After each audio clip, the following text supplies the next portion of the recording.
Olá, pessoal, tudo bem? Então, vamos à nossa aula de célula. Hoje nós vamos iniciar, o nosso módulo de célula. E aí, gente, não tinha como a gente não iniciar falando sobre membrana plasmática. Então, sempre que a gente fala de célula, de seres vivos, né, a gente sempre lembra da célula, que é a unidade fundamental, a unidade básica de formação de qualquer ser vivo. E toda célula, ela é constituída, ela é formada pela membrana plasmática. Então, a nossa aula de hoje é exatamente isso. Como que é a estrutura, a formação de uma membrana e o transporte pela membrana. Tá? Deixa eu colocar aqui para compartilhar com vocês. Só um minutinho. Vamos lá.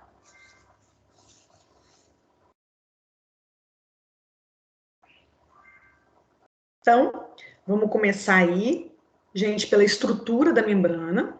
E depois a gente fala dos tipos de transporte através da membrana plasmática.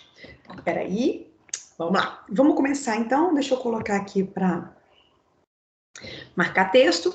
Vamos lá então, gente. Então, a membrana plasmática, vamos iniciar. O que é a membrana plasmática, gente? Então, por que iniciar com membrana plasmática?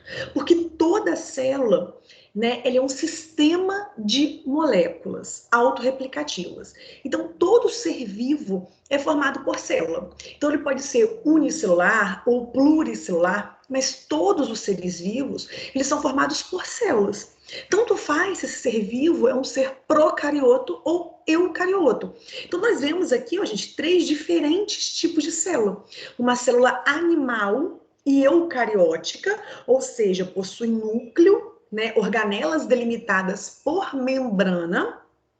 Aqui nós temos uma célula vegetal eucariota, né, eucariótica, também com organelas delimitadas por membranas, presença de cloroplasto, esse formato mais retangular, né, característica de célula vegetal, por causa da parede celular. E aqui nós temos uma bactéria, um organismo procarioto. Ou seja, ele não tem núcleo, o material genético fica disperso aqui no citoplasma. E a gente pode observar também que ele não tem organelas. Mas o que nós temos em comum entre todos eles? Todos eles, todos esses 3 indivíduos, organismos, são formados por células, né? E quando eu falo de organismos eucarióticos, nós temos organelas delimitadas por membranas. Mas todos esses três tipos de células aqui, nós temos presença de membrana plasmática, que é uma estrutura, um envoltório, na verdade, observem bem aqui, que a gente separa o conteúdo de dentro da célula do que está fora da célula. Então, o conteúdo intracelular do conteúdo extracelular. Então, você pega um procariota aqui, uma bactéria, a membrana plasmática, que separa o conteúdo intra do extracelular, tá? Então, por isso nós começamos com essa estrutura que é extremamente importante. Ela é tão fininha, que na microscopia óptica comum a gente não consegue visualizar a característica dela, essa bicamada lipídica aqui, a gente não consegue ver. A gente só consegue ver mesmo, observar esses componentes na microscopia eletrônica. Tá? E qual que é a característica principal quando a gente fala de membrana plasmática? Que toda célula, gente, ela vai utilizar dessa membrana, dessa estrutura aqui, para conseguir separar os constituintes químicos. Então, além de separar, ela protege os constituintes químicos. Aquilo que pode estar dentro da célula e aquilo que não pode estar. Então, tudo aquilo que tem que entrar para a célula, ela vai selecionar de alguma maneira, a gente vai ver que ela é seletiva. Então, de acordo com a composição química dela, determinadas moléculas, elas não conseguem passar livremente pela membrana, tá? Mas que se for necessário aquela célula, ela vai ter um mecanismo para conseguir ter essa passagem. Então, antes de conversar sobre as passagens, a gente vê a estrutura, tá? Então, a membrana plasmática, ela é considerada semipermeável. O que isso quer dizer? Que ela facilita, ela permite a passagem de solvente, tá, gente? E de alguns certos solutos, e ela impede ou dificulta a passagem de certos solutos. Então, por exemplo, oxigênio, CO2, alguns esteroides, por ter características por serem moléculas muito pequenas ou por ter características químicas muito semelhantes à membrana plasmática, elas conseguem difundir livremente pela membrana.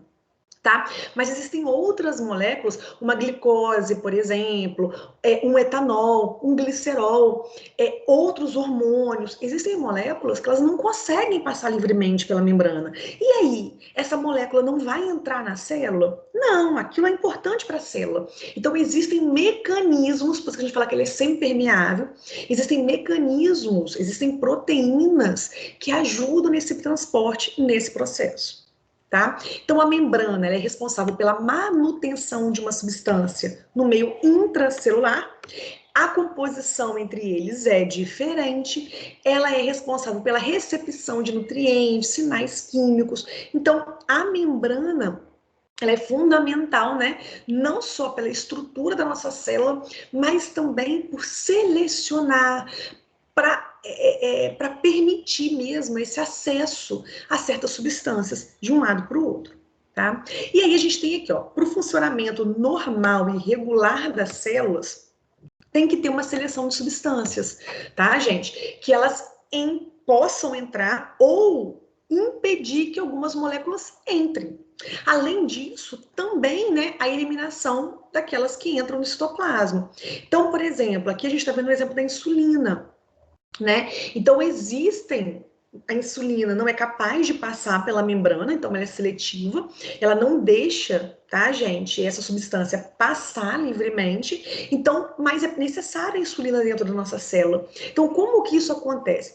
Existem proteínas transmembrana, tá, que se ligam a essa substância, a insulina, e aí, de acordo com as vias de sinalização, há passagem disso daí. Então, ela consegue regular esse processo.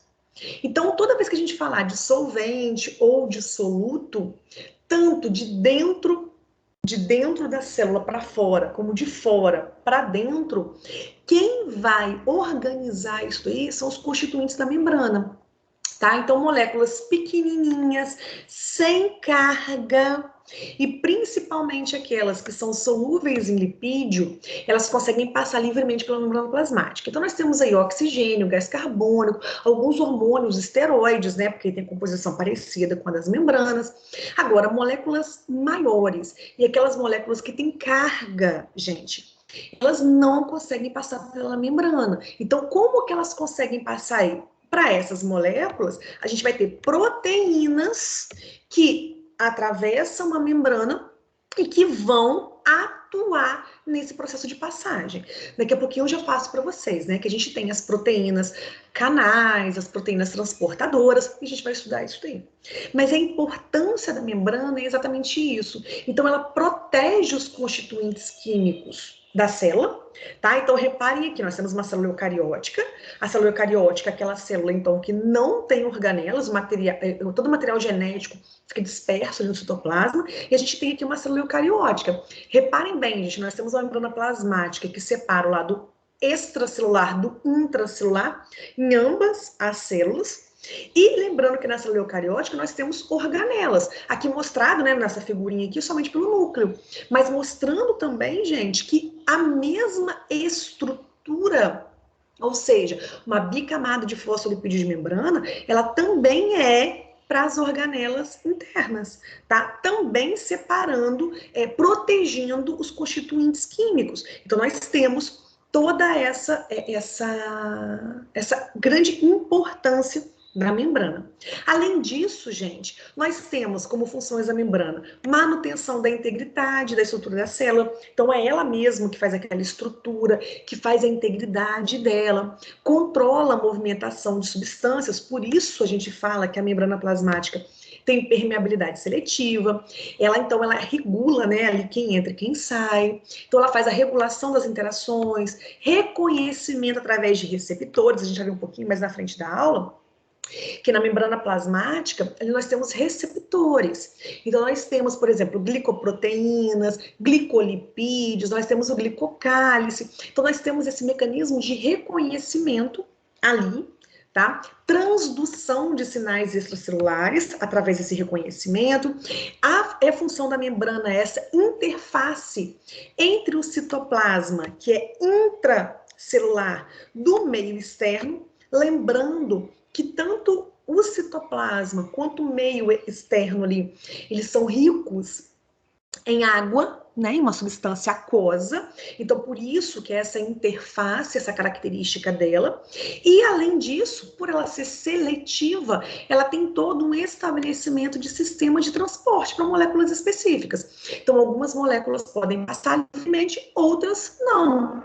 Mas como ela é seletiva, como ela entende o que é importante e o que não é, existem moléculas, substâncias que fazem esse transporte. Não quer dizer que aquilo nunca vai passar, mas ela tem uma certa seletividade, certo? Então, gente, a estrutura da membrana ela é super simples, né? Ela é formada de uma dupla camada de fosfolipídios. Por que fosfolipídio, gente? Porque, na verdade, deixa eu até mostrar aqui para vocês, quando eu falo de fosfolipídios, eu tenho o quê? Nós temos os lipídios de membrana, tá, gente? Que são essas caudas aqui que a gente fala. Então, nós temos as caudas hidrofóbicas e a cabeça hidrofílica. O que isso quer dizer? Vamos dar uma relembrada. A membrana plasmática, a estrutura dela são fosfolipídios. Então, os lipídios que são hidrofóbicos, que não têm afinidade com a água, né? Que elas são apolares, eles ficam do lado de dentro, então volta essa figurinha aqui, ó.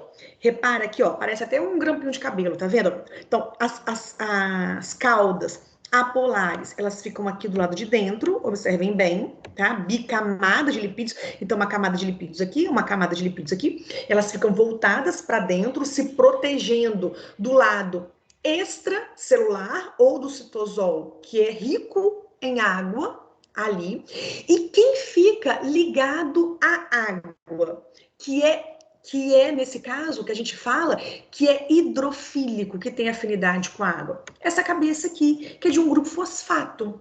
Então, reparem bem, a membrana plasmática, na constituição dela, ela vai ter uma cabeça hidrofílica, que tem afinidade com a água, e uma cauda hidrofóbica, que ela repele a água, né? Que ela não tem afinidade com a água.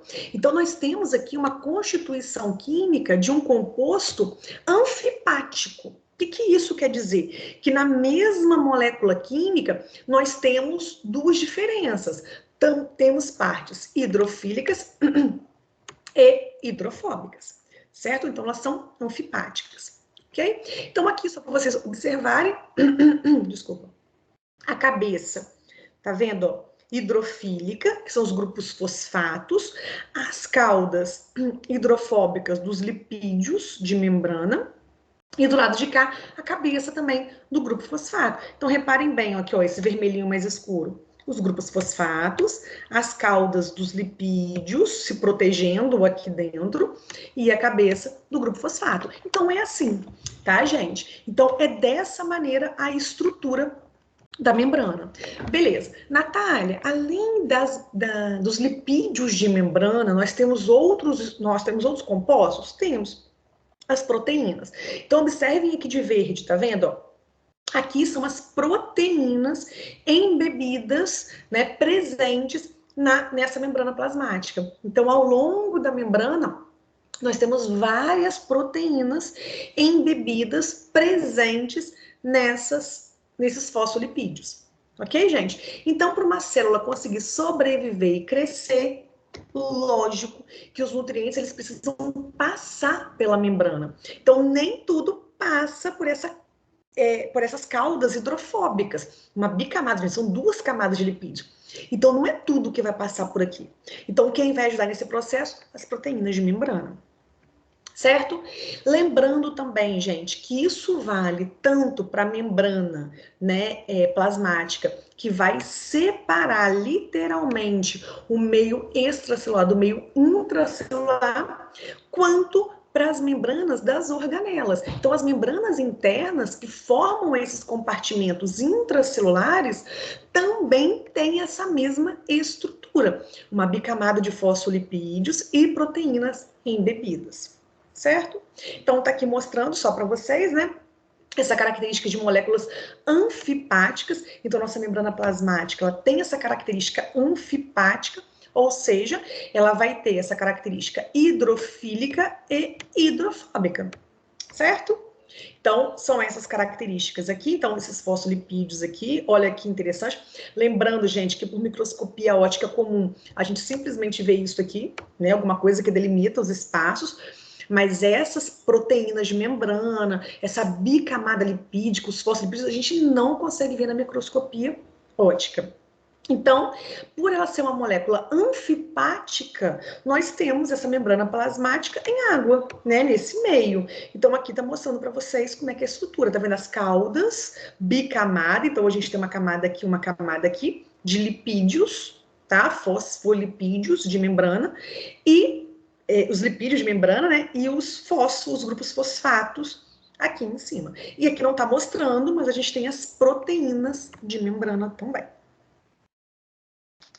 Tá? Aí existem vários lipídios, tá, gente? Nós temos ácidos graxos saturados, ácidos graxos insaturados. E, além disso, uma grande característica das células animais é a presença do colesterol. O colesterol, tá vendo aqui, gente? Olha essa molécula aqui do colesterol. O colesterol, gente, ele é um esteroide, tá? E o que acontece? Ele está presente nas membranas plasmáticas das células animais. Nas vegetais ele não está presente. Qual que é a característica, gente, dele? O colesterol, gente, ele tende a tornar a bicamada mais rígida, menos flexível e menos permeável, devido à característica do colesterol. Então, quanto mais colesterol eu tenho naquela determinada membrana, daquela determinada célula ou daquela determinada organela, menos permeável, menos flexível, mais rígido. Então, o colesterol, ele altera a fluidez da membrana plasmática. Tá? Então, isso é uma característica para a gente entender. Então, devido à característica do esteroide, do colesterol, ele vai modificar a fluidez. Ele deixa aquela membrana menos fluida. Então, isso é uma característica nítida da membrana plasmática, tá, gente? E da onde vem a membrana plasmática? Opa, Natália, agora me deu um bolo na cabeça. Da onde que vem essa membrana, tá? A membrana plasmática, gente, ela inicia no retículo endoplasmático. Então, em todas as nossas células, novos fosfolipídios, que são esses lipídios com o grupo fosfato, eles são sintetizados por enzimas lá no retículo endoplasmático, tá? À medida, então, que esses fosfolipídios eles são adicionados, eles são produzidos, eles vão sendo adicionados à fase citosólica, né, voltado para o citosol da membrana do retículo endoplasmático, e assim eles vão sendo transferidos de uma bicamada para outra. Então, reparem aqui, ó, a bicamada lipídica do retículo, porque o retículo, gente, é uma organela que tem membrana. Então, o que acontece? Ali no retículo serão formados esses fosfolipídios e eles vão sendo adicionados a essa estrutura do próprio retículo endoplasmático, tá? Então, uma parte dessa membrana permanece no retículo e uma parte, gente, ela vai ser liberada para formar membrana plasmática. Então, da onde vem o nosso retículo? Ele é formado lá no retículo endoplasmático, certo? Então, ele vem de lá, ok? Uma outra característica da membrana plasmática. Os fosfolipídios, gente, a membrana plasmática, ela não é dura, né? Eu acabei de falar para vocês que quanto mais colesterol, menor a fluidez. Aí você pode estar parando e falar assim, uai, Natália, então quer dizer que a membrana plasmática, ela tem movimento? Tem. O que confere esse movimento? Os fosfolipídios. Tá, gente? Então, os fosfolipídios, eles se mantêm constante em movimento, mas eles não perdem contato, então eles estão sempre ligados ali um no outro, mas eles têm uma certa mobilidade. Além disso, gente, as proteínas, elas também conseguem mover, tá? Então, existe dinamismo nisso aí.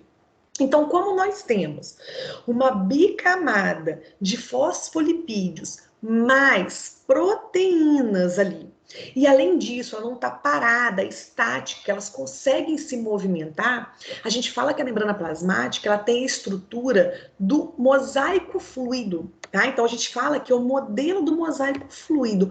Mosaico porque ele é formado por proteínas e fosfolipídios, e fluido, porque essas moléculas estão em constante movimentação. Então, não é um sanduíche, sabe? Não é lipídio, proteína e parado, estático. Não. Ele tem um mosaico, ele é misturado, e além disso, ele tem movimentação. Então, é isso daí que é a estrutura da nossa membrana plasmática. Além dos fosfolipídios de membrana, então, como eu já tinha falado, nós também temos as proteínas.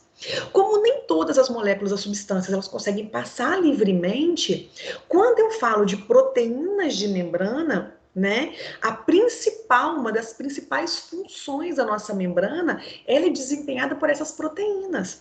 Então, a gente tem aí mais ou menos que 50% da constituição das membranas plasmáticas são de proteínas. As outras demais, né, os outros 50%, aí vem dos lipídios, de carboidratos que estão ligados.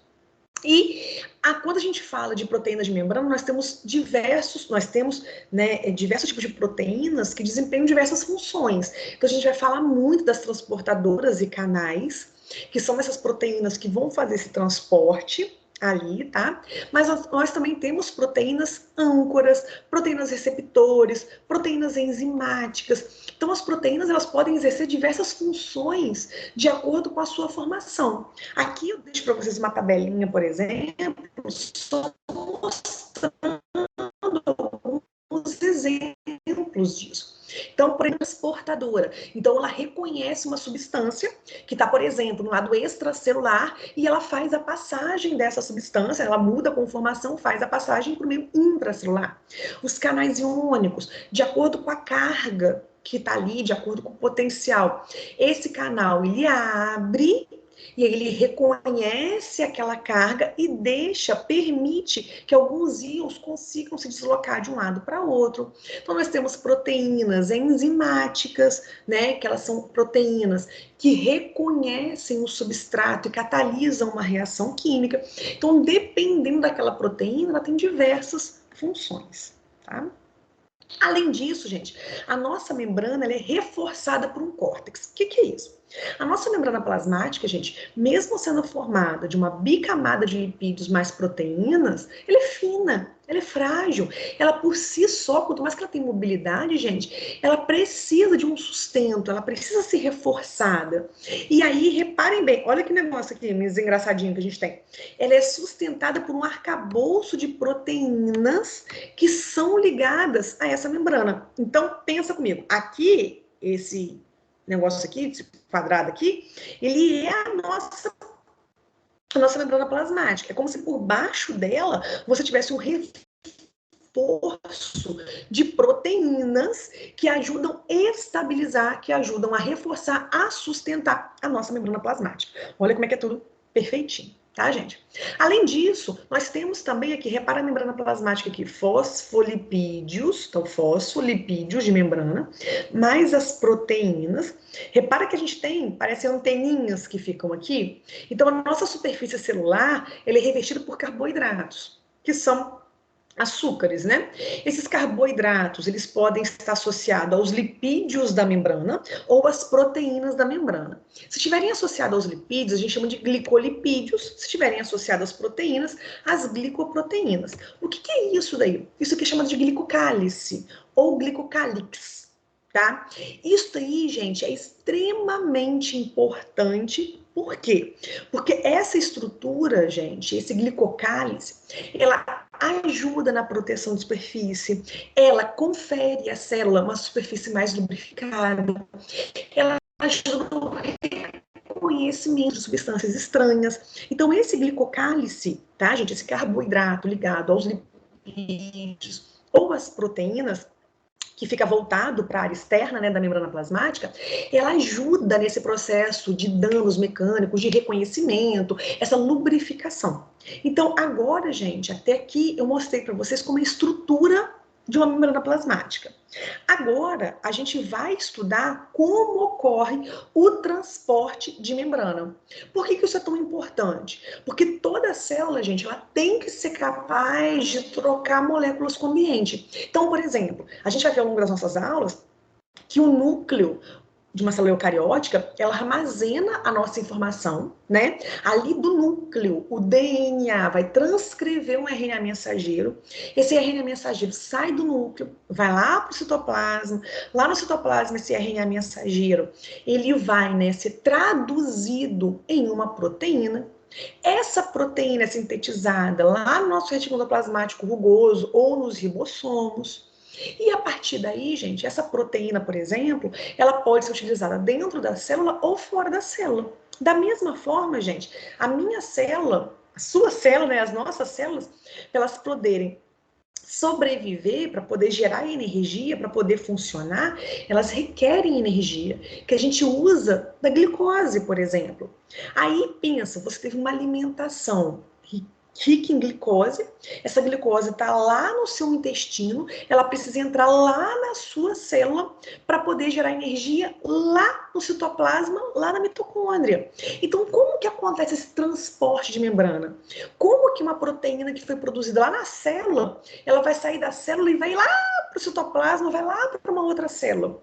Como, por exemplo, que uma glicose que veio da sua alimentação, que está lá no seu intestino, ele vai entrar numa célula?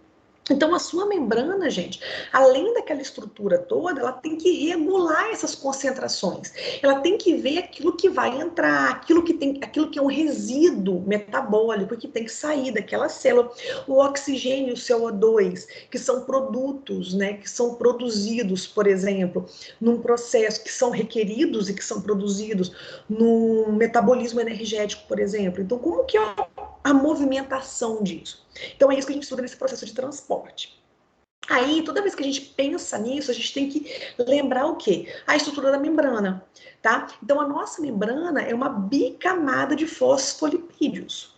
Ela é uma estrutura, né, anfipática, que tem a cabeça do grupo fosfato e tem as caudas hidrofóbicas. Então, não é qualquer substância que vai conseguir passar por aquelas caudas. Certo? Então a gente precisa entender isso. Por isso a grande importância das proteínas. Olha essa figura aqui.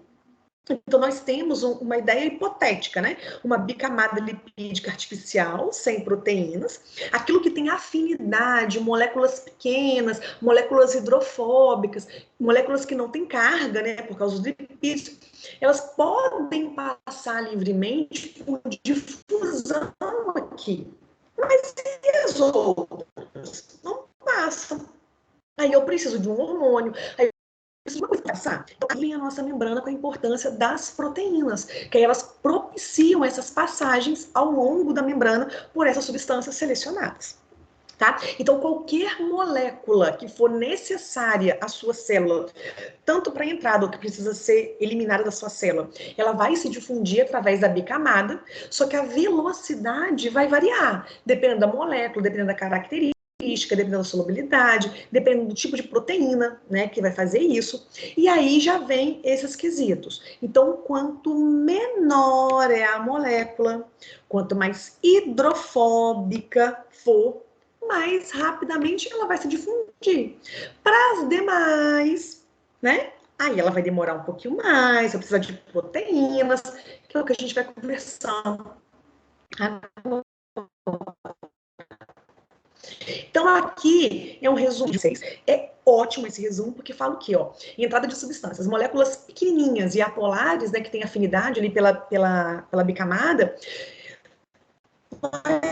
temos, então, oxigênio, CO2, nitrogênio, esteroides, eles se dissolvem rapidamente na bicamada lipídica. Então, eles conseguem passar livremente com rapidez. E pensa comigo, tem que ter essa rapidez mesmo. Imagina, gente, um oxigênio que é essencial para o nosso metabolismo. Imagina se demorasse para esse oxigênio entrar. Então, tem que ser rápido mesmo, né? Agora, moléculas polares e que não são carregadas, ou seja, não tem carga, e são pequenininhas, reparem pela setinha, elas também se difundem pela bicamada, tá? Mas elas são mais devagar. tá? Elas vão mais devagarzinho. Aí você fala, nossa senhora, Natália, agora você me complicou de vez. Porque até onde eu aprendi, a água é polar, né? Como que ela difunde prontamente pela membrana? Ela passa. Tá? Como ela é uma molécula pequena e ela não tem carga, então ela passa não tão rapidamente, mas ela passa pela membrana. É claro, gente, que como a água também, né, é fundamental ali, ao longo das nossas membranas nós temos aquaporinas, que são canais, são proteínas canais também, que elas se abrem rapidamente para passagem de água. Mas de uma forma geral, a água, por ser uma molécula pequena, tá? Mesmo sendo polar, ela consegue passar, mas não é tão rápido, tá? Mas ela demora um pouquinho, mas ela também consegue passar. Aí, vamos lá. Agora nós temos moléculas polares, que também não são carregadas, mas que elas são maiores. E aí? Então, nós temos aqui aminoácido, glicose, nucleotídeos. E aí, gente, como é que a gente faz? Então, essas moléculas que não têm carga, mas que são moléculas maiores, elas também conseguem passar pela membrana, mas elas não conseguem passar pela membrana plasmática. Elas precisam de transportadores para isso. Tá? E aquelas que são carregadas, aí, gente, não tem jeito mesmo. A membrana plasmática, ela é impermeável a todas as moléculas com carga, tá, gente? Não importa se é pequeno, não importa se é grande. Se tem carga, ela é impermeável. Uai, Natália, então não vai passar? Vai passar, com a ajuda de proteínas de membrana. Tá, então vamos nós. Então, a concentração de íons dentro, a gente sabe que é diferente. Por exemplo, sódio. A gente sabe que a concentração de sódio no meio extracelular é muito maior do que no meio intracelular. O cálcio. A gente sabe que a concentração intracelular de cálcio é muito maior do que do lado extracelular. E o movimento, gente, precisa acontecer, tá? Então, por exemplo, no impulso nervoso, então, a gente tem esse movimento aí desses íons. E aí, só lembrando, mas você acabou de falar que os íons não passam pela membrana, eles não passam através da membrana plasmática. Então, eles são transportados nesse processo. Mesmo porque, gente, as nossas células precisam desse transporte, dessas concentrações. Então, isso tudo é feito pelo transporte de membrana. E aí, quem faz esse transporte, então? São as proteínas transportadoras, tá? Então, gente, essas proteínas transportadoras já estão presentes em todas as membranas celulares. Dependendo da característica dessa membrana, você vai ter mais determinados tipos de proteínas do que outras, tá? A maioria dessas proteínas permite a passagem de membros selecionados de uma determinada classe de moléculas. Então, por exemplo, existem proteínas que permitem a passagem de sódio, mas não de potássio, algumas de cloro, outras de cálcio, tá, gente? Existem proteínas que são específicas, por exemplo, transportar insulina. Então, não é assim a moda vão-se embora, tá, gente? Elas são específicas para aquilo ali. E cada membrana possui o seu próprio conjunto de proteínas, tá, gente? É exatamente isso que vai dizer, por exemplo, um neurônio, tá? Diferente de uma célula epitelial. Então, assim, é dependente dessas proteínas, porque são essas proteínas que vão fazer esse transporte, tá? Então, são diferentes essas proteínas de membrana de acordo com a função daquela célula, certo? Então, vamos lá. Quais são as classes de proteínas de membrana? Então, nós temos duas principais classes, as proteínas canais e as proteínas transportadoras, também chamada de proteínas carreadoras, tá? As proteínas canais são aquelas proteínas que vão fazer o transporte de substâncias pela membrana plasmática, baseado no tamanho e na carga elétrica, tá? Então, quando um canal ele recebe um sinal, uma descarga, por exemplo, né?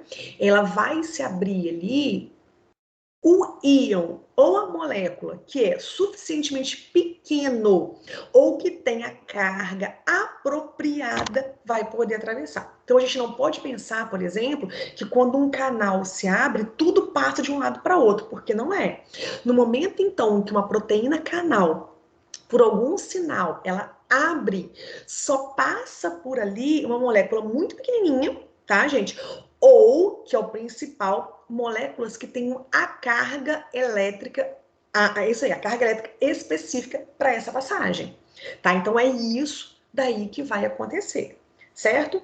Quando eu falo de uma molécula, uma proteína transportadora ou carreadora, são proteínas que reconhecem uma substância de um lado, se liga a essa substância, muda a conformação dessa proteína, e essa proteína transporta, o nome já diz, né? Transporta para o outro lado. Então, elas se ligam aos seus receptores com grande especificidade, da mesma forma como uma enzima reconhece o substrato. Então, é uma ligação específica, ela é seletiva. Então, por exemplo, se eu tenho uma proteína que transporta glicose, ela vai transportar glicose, ela não vai transportar insulina, tá? Ah, Natália, então existe um transportador de insulina? Sim, existem transportadores específicos, tá? Elas são específicas para aquilo, exatamente para não sair transportando qualquer coisa. Certo? Então, nós temos aqui, ó, uma proteína transportadora. Um transportador, ele sofre mudanças conformacionais para transferir esses solutos. Então, ó, reconhecer um soluto, ó, daqui para cá, tá vendo? Aqui a membrana, proteínas de membrana, essas duas aqui. Então, ela abriu, reconheceu esse receptor, mudou a conformação, abriu do outro lado. Então, vai fazer essa passagem. Diferente de uma proteína canal. A proteína canal, gente, quando ela reconhece um sinal, né?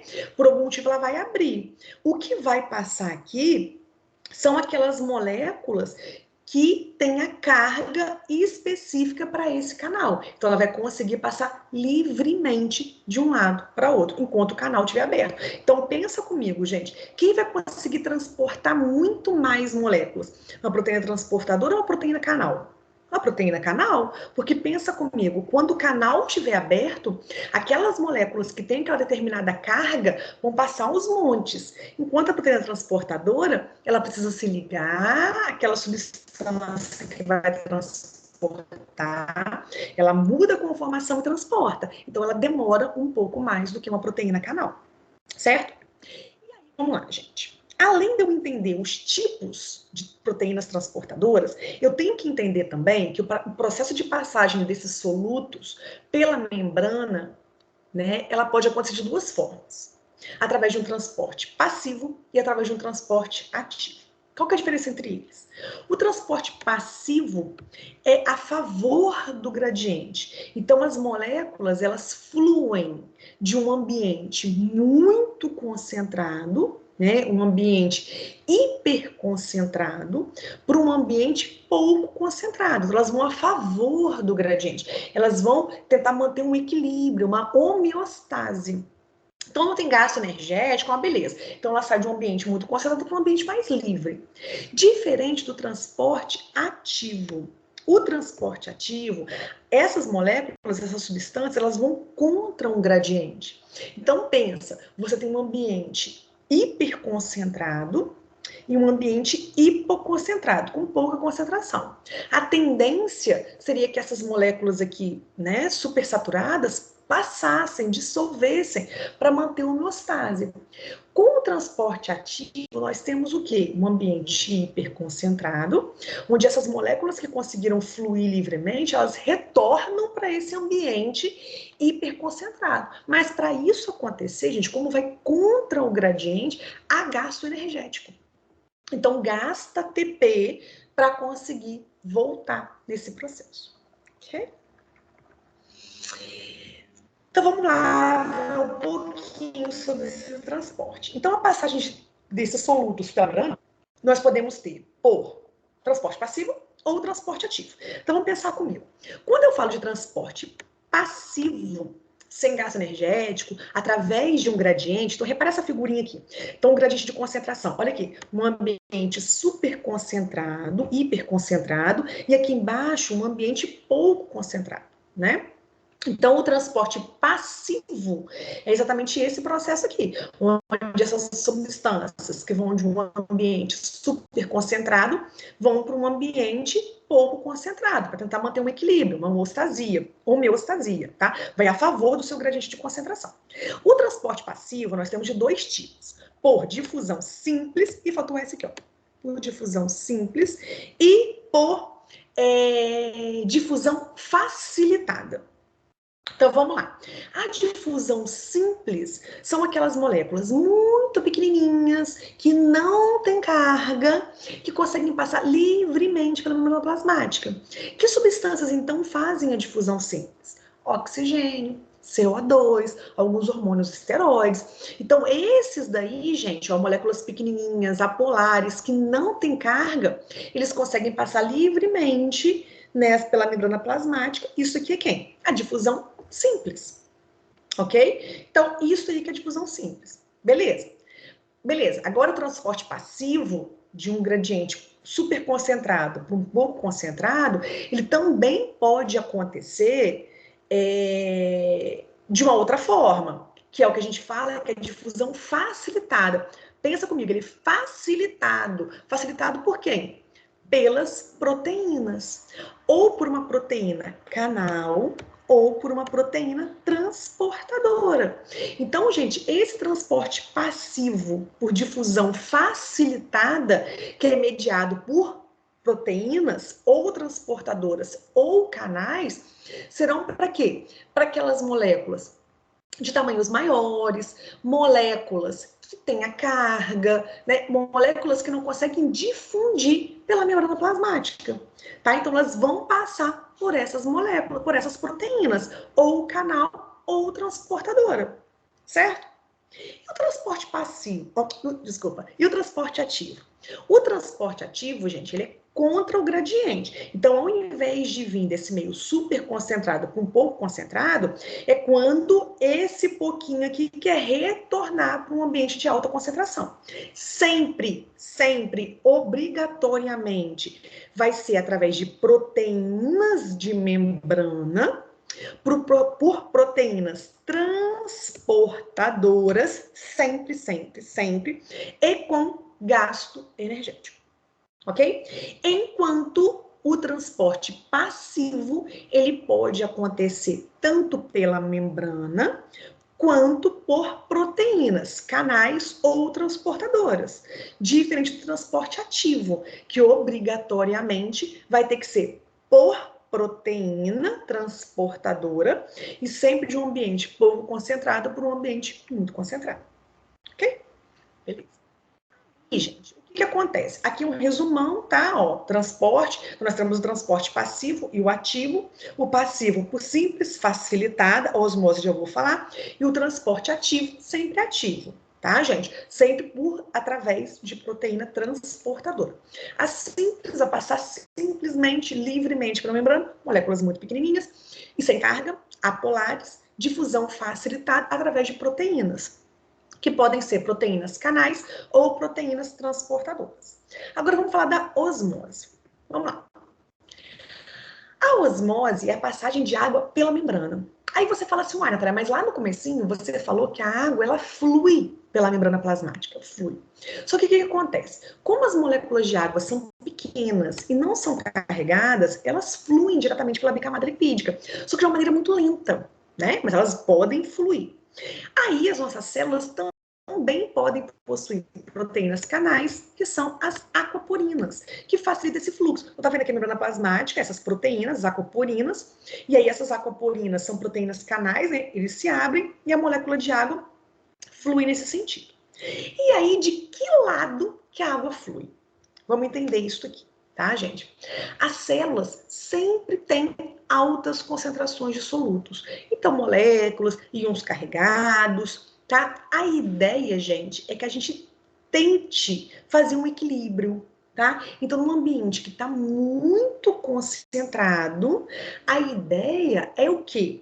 Que ele fique em homeostasia, ou que esses solutos eles consigam atravessar a membrana, né, ou por difusão simples ou facilitada, para equilibrar a concentração de solutos, ou que a água flua de um ambiente que tenha muita água e vai para esse ambiente que tem muito soluto para solubilizar esses solutos.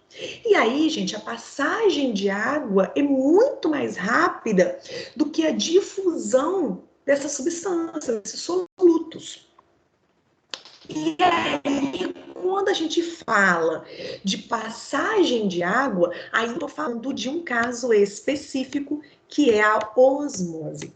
A osmose, gente, é sempre transporte de água e é sempre um transporte passivo, não há gasto de energia. A diferença é o quê? Que na osmose, eu não estou falando de solutos, não tem passagem de solutos, é passagem de água através de uma membrana plasmática, onde essa água, ela tende a sair de um ambiente com muita água e pouco soluto, tá? Para um ambiente que tenha muito soluto e pouca água. Qual que é a tendência disso? Para que isso? Para solubilizar essa substância, para tentar ter um equilíbrio. Então, esse movimento de água a favor do seu gradiente, tá, gente? Então, de um ambiente que tem baixa concentração de soluto e uma alta concentração de água, para um ambiente que tem alta concentração de soluto e baixa concentração de água, é chamado de osmose. É para diluir, é para solubilizar. Ok, gente? Então, isso é osmose. Aí dá uma olhadinha aqui, gente. Ó, nós temos a solução 1, 2 e 3. Então, soluções, por exemplo, essa hemácia aqui, ó, ela está numa solução, num ambiente, reparem aqui, ó, onde as mesmas concentrações de água e de soluto, né, são as mesmas, você tem um ambiente homeostático, em equilíbrio, então a gente fala que são ambientes, né, que a gente tem um ambiente isotônico, tem a mesma pressão osmótica. Ah, Natália, poderia passar soluto? Poderia. Se é passagem de soluto, então nós temos difusão simples ou facilitada, tá? Se for de um ambiente muito concentrado com pouco concentrado. Então, nós temos aí difusão facilitada. Ou simples, ok? Só que como a gente está passando água, então é osmose. Show? Então, essa primeira aqui, ó, uma glicose, por exemplo, uma hemácia, por exemplo, uma solução de glicose a 5%, tá? Então, ela está homeostase, ela está isotônica, as mesmas concentrações de soluto. Na 2 aqui a gente tem o quê? Ó? Quando se comparam soluções de concentrações diferentes. Então vamos lá. Aqui, gente, nós temos um ambiente 1, tá vendo? Ó? Nós temos um ambiente que tem muito soluto, que são essas bolinhas aqui mais clarinhas, tá vendo? Ó? Então tem muito soluto e menos água, que são essas azulzinhas pequenininhas. E no ambiente 2, repara, nós temos muita água e pouco soluto. Então, na osmose, como é passagem de água, o que nós temos, gente? Nós temos a passagem de água de um meio, tá vendo? Ó, que tem muita água para um ambiente que tem menos água. Para tentar fazer o quê, gente? Para tentar fazer esse ambiente ficar em equilíbrio como no 1. Então, repara, aqui, gente, nós temos uma situação que a gente fala que é hipertônica. Nós temos um ambiente, uma solução hipertônica. Nós temos, então, uma solução, né? Repare essa hemácia aqui, como é que ela está crenada, como é que ela está toda murcha. Por quê? Porque nós temos uma solução aqui onde nós temos muita concentração de solutos e pouca de água.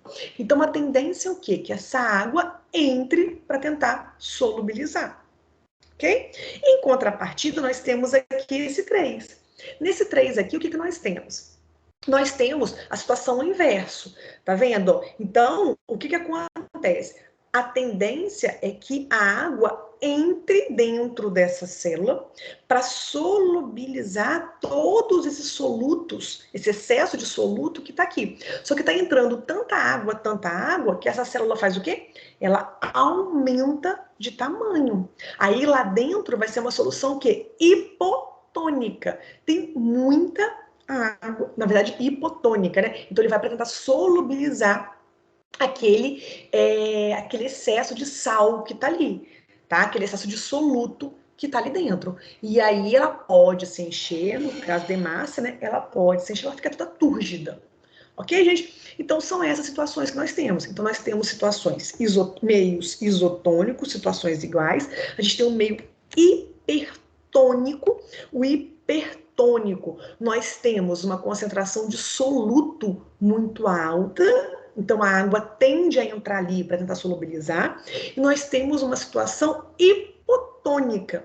A hipotônica é uma baixa concentração de soluto. Ali já tem muita água, ok? Então, isso daí que é a osmose, é a passagem de água pela membrana para tentar igualar as duas regiões ali, certo? E aí, falar um pouquinho mais das proteínas transportadoras. Vamos voltar aqui. Então, as proteínas transportadoras,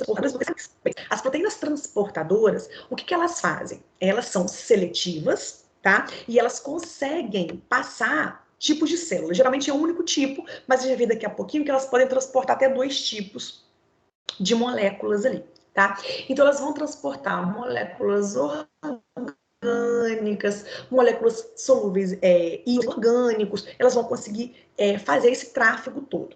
Tá? Lembrando que as proteínas transportadoras, gente, elas são seletivas. Elas sabem o que elas vão transportar e cada membrana plasmática tem o seu conjunto característico de proteínas transportadoras. Então, aqui, por exemplo, essa proteína, essa célula aqui, na membrana plasmática dela, ela vai transportar carboidrato, aminoácidos, a bomba de sódio, potássio. Então, são proteínas transportadoras. Beleza. A proteína transportadora, ela pode servir tanto para um transporte passivo quanto para o transporte ativo. Então, por exemplo, aqui, olha, esse transportador de glicose. Você acabou de se alimentar. Então, lá no seu intestino, vai ter lotado de glicose, que é esse carboidrato que foi digerido aí na sua alimentação. Essa glicose, ela é essencial dentro da sua célula. Então, na membrana das suas células lá do intestino, você tem uma proteína transportadora de glicose que vai reconhecer essa concentração de glicose ali e vai transportar de um ambiente hiperconcentrado, olha aqui o gradiente de concentração, para um ambiente pouco concentrado, lá dentro da sua célula. Isso é um transporte passivo, difusão facilitada. Ah, Natália, por que a glicose não passa pela membrana? Porque a glicose é uma molécula grande, ela não consegue passar pela membrana. Então, para ela passar, ela precisa de um transportador. Se ela está indo a favor do gradiente, então é um transporte passivo mediado por uma proteína transportadora. Ok? Então, esse é um exemplo que a gente vai ter. Além disso, gente, as proteínas transportadoras, elas também agem no transporte ativo. Não é só no transporte passivo. Então, por exemplo, a bomba de sódio e potássio. A bomba sódio e potássio, ela age como transportador ativo. Bombas dependentes de ATP. Então, ó, reparem aqui. Aqui nós temos um gradiente eletroquímico, tá vendo? Ó, super concentrado aqui e aqui pouco concentrado. Mas essa substância, gente, ao invés de ela difundir, ela passar de um lado super concentrado para um pouco concentrado, ela quer voltar. Se ela vai voltar, então nós temos uma proteína transportadora aqui que, por gasto de ATP, vai fazer esse transporte. Ok?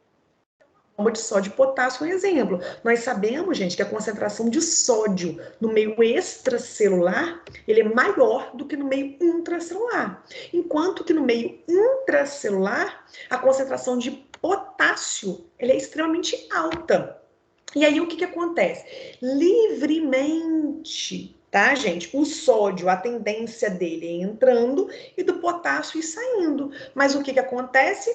A gente precisa manter a concentração elevada de sódio no lado extracelular, porque a concentração de sódio ali, ela faz o controle osmótico na célula, e em contrapartida, a gente precisa de uma concentração elevada de potássio no meio intracelular, dentro da célula, porque é responsável pela respiração celular, síntese de proteínas. Então, é importante que essas concentrações elas se mantenham elevadas.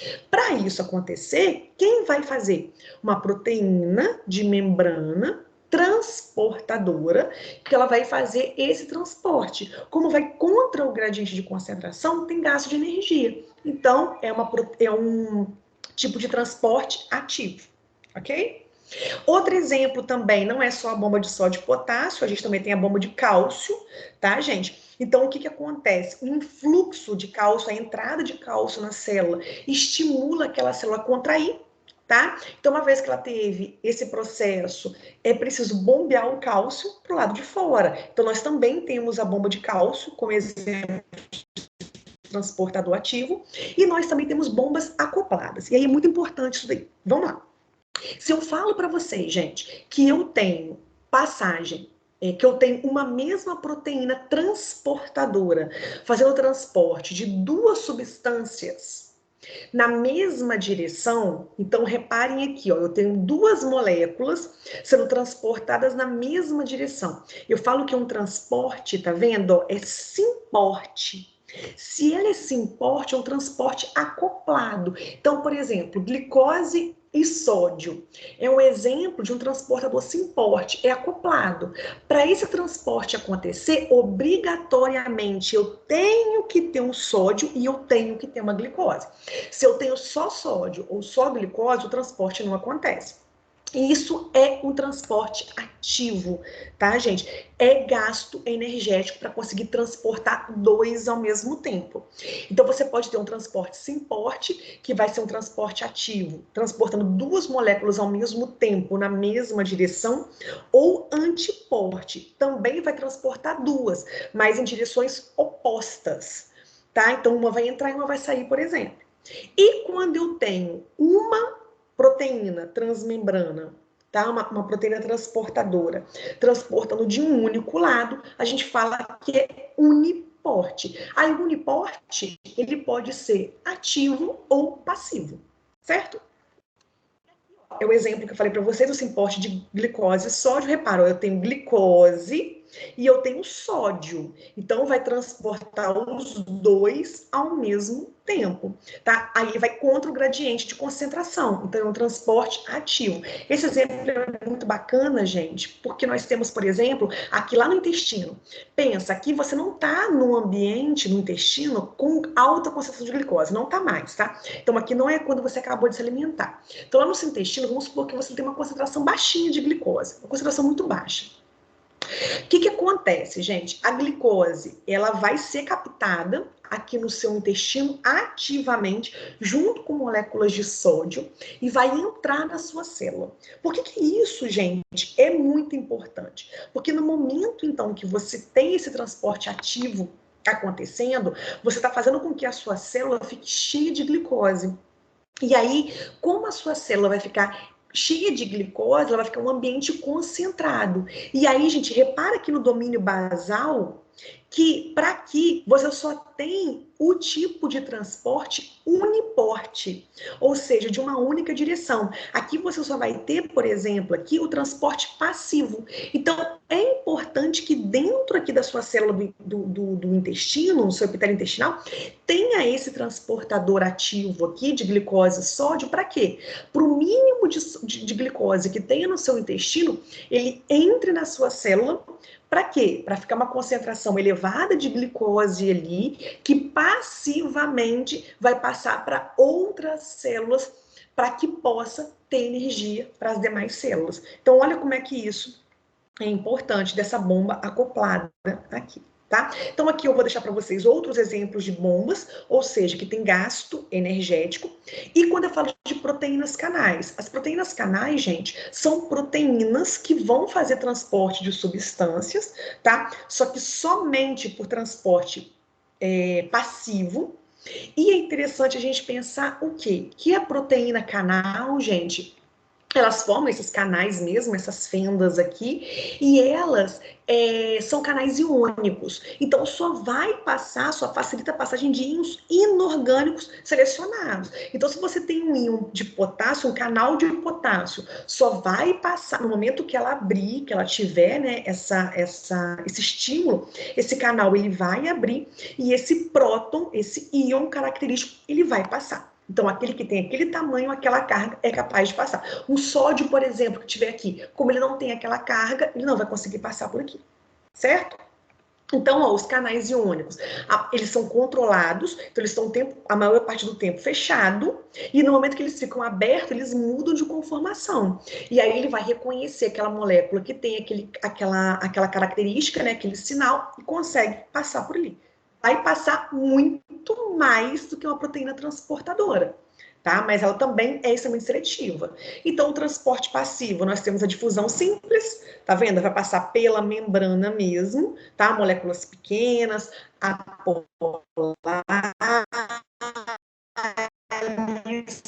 oxigênio, CO2, a difusão facilitada, que é um transporte passivo também, a difusão facilitada,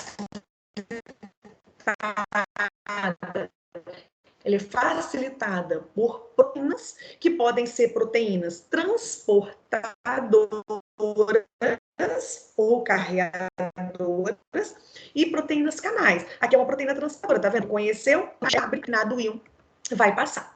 Também como exemplo de transporte passivo, nós temos a osmose. Qual que é a diferença da osmose para os outros tipos de transporte passivo? Não há passagem de soluto, a passagem de água, de solvente, através da membrana, para tentar solubilizar aquelas moléculas ali. Tá? Além disso, nós temos o transporte ativo. O transporte ativo sempre é realizado por proteínas transportadoras e sempre com gasto energético, porque ela vai contra um gradiente de concentração. E para finalizar nossa aula, existem substâncias que são muito grandes, então mesmo através de proteínas, elas não conseguem passar. Nesse processo, nós temos o que a gente fala que é o transporte por vesícula, tá? Que são temas de outras aulas nossas, mas só para a gente falar isso aí. Então, quando eu falo que a entrada na célula dessas substâncias por vesículas, elas são chamadas de endocitose. A endocitose nós temos de duas formas, que é a pinocitose e a fagocitose. A pinocitose é quando você tem uma invaginação da sua membrana plasmática, e aí toda aquela parte líquida que está ali no citoplasma, ela entra na sua célula, e a fagocitose, ela é quando a sua célula emite pseudópodes, falsos pés, e elas englobam, né, substâncias, moléculas para dentro da célula. Certo? E quando você tem alguma substância, alguma molécula que é muito grande, que tem que sair da sua célula, e ela não consegue sair por proteínas, é realizada por exocitose, que é essa saída. Então, aquilo que é destinado para sair, ele é envolto por uma membrana plasmática, tá? E ela sai da sua célula, tá? Mas isso aqui a gente vai ver melhor em outras aulas. Certo, pessoal? Então, muito obrigada. E qualquer dúvida que vocês tiverem, a gente tira durante a nossa aula. Até mais, pessoal!